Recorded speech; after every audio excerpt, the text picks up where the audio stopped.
Welcome to another video. Today I am going to be talking and sharing some tips that I wish I knew before having a baby in hopes that it could help you mentally prepare if you're about to have a baby. I am a mom, so I do have some tips to share that will hopefully help you along your journey.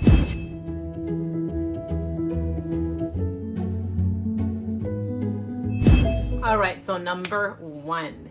The lack of sleep. So I was dreading this because I am not in my 20s, I am not in college, and I can't stay up, anymore. Like for 2 nights, okay, I could probably stay up late, but then the third night, it's like, no, I'm tired. I need my sleep. So I was just like, oh no, I'm like dreading not being able to sleep because I know the baby's gonna want to feed every 2 hours. Okay, I don't want you to stress this too much because you know how they say like, something just kicks in, that mother instinct. Yeah, it's true. Like you just automatically, know I have to get up, and it just happens. So you go on automatic. So don't worry about it. You'll be fine. You'll survive. If I did, you'll survive. Number two. Okay, so you will eventually have some time to have self-care, but you are going to learn what true selflessness is.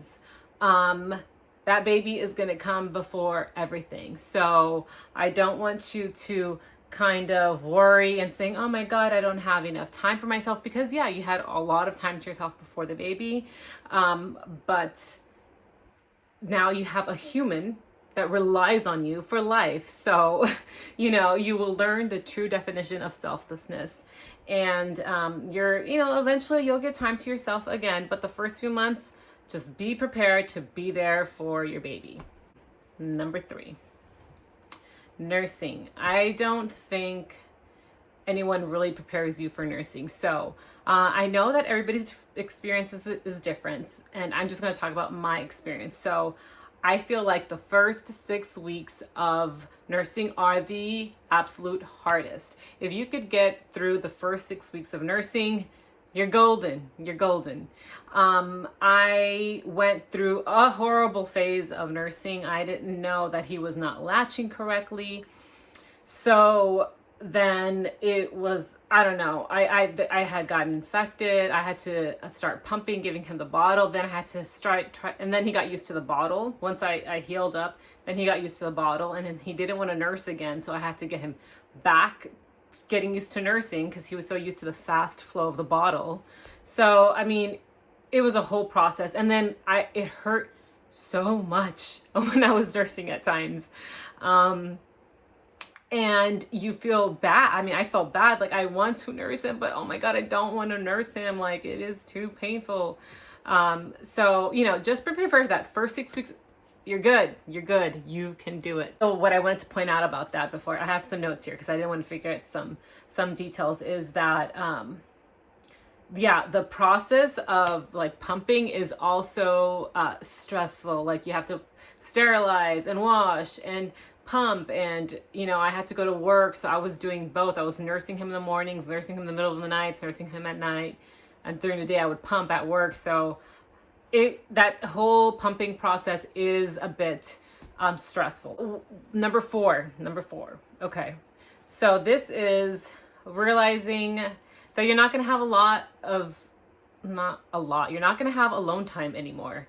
You may think you will, in the bathroom or somewhere, but you're not.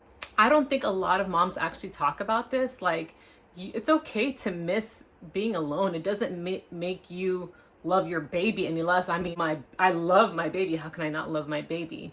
But I don't think that many moms share this, like, because you're always just constantly, see that mother is just being happy and with their children, which is true as well, but doesn't mean that you don't miss your alone time. Number five, although you will no longer have the alone time, you will feel alone. And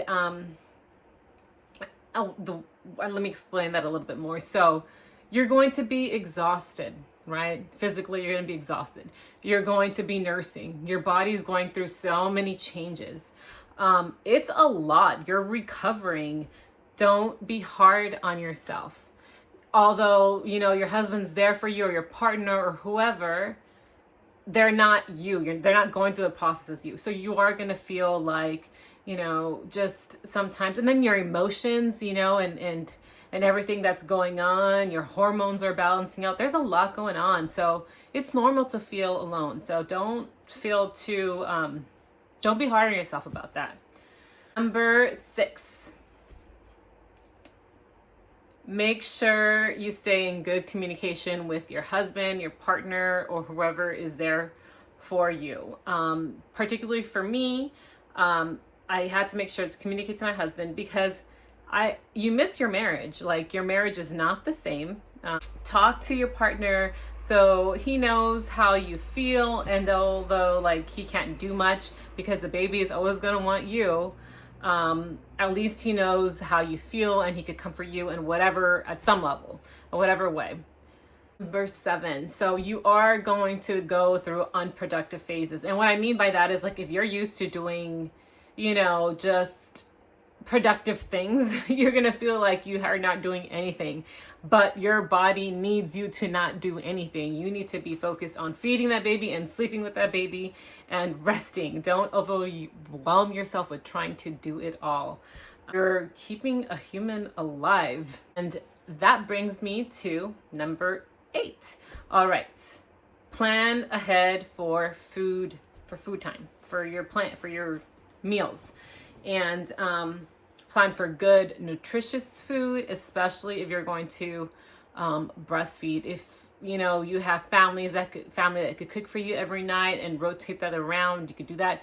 You could also freeze a bunch of food beforehand, and you know, then you could just grab that, heat that up quickly. So just plan for that, because again, you should be focused on the baby, not being focused on trying to stress out and cook and clean, and then the dishes, and then everything. Number 9, you don't always automatically feel like that bond with the baby as soon as the baby comes out. Like, with some people, it takes time. And that's exactly what happened with me. I had no sleep. You know, I was in disbelief about what was actually happening.